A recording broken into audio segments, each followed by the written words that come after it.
Je vais vous dire quelque chose que vous savez déjà. Le monde n'est pas tout rose. C'est un endroit très dur et méchant. Et peu importe votre force, il vous mettra à genoux et vous y maintiendra indéfiniment si vous le laissez faire. Personne, ni vous, ni moi, ne peut frapper aussi fort que la vie. Mais ce n'est pas une question de force de frappe. C'est une question de capacité à encaisser les coups et à continuer d'avancer, de voir combien vous pouvez endurer pour avancer. Voilà comment on gagne. La douleur est temporaire. Elle peut durer 1 minute, 1 heure, 1 jour, voire 1 année, mais finalement elle s'apaise et laisse la place à autre chose. Mais si j'abandonne, elle durera éternellement. Le marge d'erreur est minime. 1 demi-pas trop tard ou trop tôt, et vous ratez votre chance. 1 demi-seconde trop lente ou trop rapide, et vous la manquez. Les opportunités dont nous avons besoin sont partout autour de nous. Elles se trouvent dans chaque moment du jeu, dans chaque minute, chaque seconde.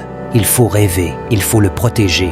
Ce sont ceux qui se battent pour quelque chose qui réussissent. Allez le chercher. N'ayez pas peur de l'échec. Vous ne pouvez pas toujours gagner, mais n'ayez pas peur de prendre des décisions. Croyez qu'un changement est possible. Celui qui dit qu'il peut et celui qui dit qu'il ne peut pas ont souvent tous deux raison. Beaucoup d'entre vous disent vouloir le succès, mais ne le veulent pas assez fort. Vous le voulez juste un peu. Vous ne le voulez pas plus que vous voulez faire la fête. Vous ne le voulez pas autant que vous voulez être cool. La plupart d'entre vous ne veulent pas du succès autant qu'ils veulent dormir. Notre plus grande peur n'est pas notre inadéquation. Notre plus grande peur est que nous avons un pouvoir immense en nous. C'est notre lumière, pas notre obscurité, qui nous effraie le plus. Il faut fouiller profondément, trouver ce qui vous rend heureux, peu importe à quel point cela peut sembler fou pour les autres. Faites un choix, décidez qui vous allez être, comment vous allez le devenir. Prenez simplement la décision. Pourquoi ne pourrais-je pas être le meilleur? Pourquoi pas moi? C'est pas d'où vous venez, mais où vous allez. Levez-vous. On peut rester ici, se faire maltraiter, ou bien se battre pour revenir à la lumière.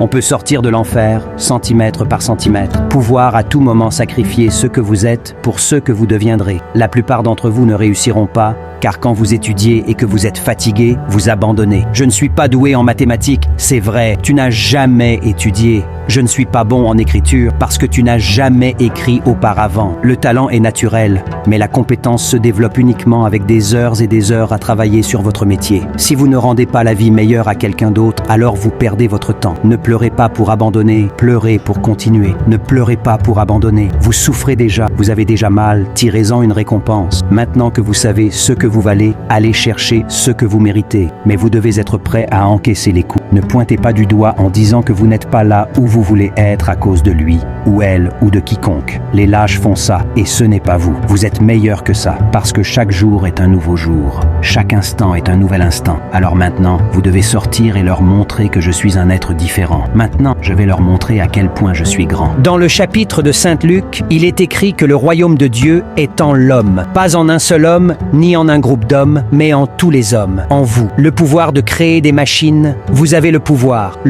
de créer le bonheur. Vous avez le pouvoir de rendre cette vie libre et belle, de faire de cette vie une aventure merveilleuse. Alors, que ferez-vous? Les limites, comme les peurs, ne sont souvent qu'une illusion.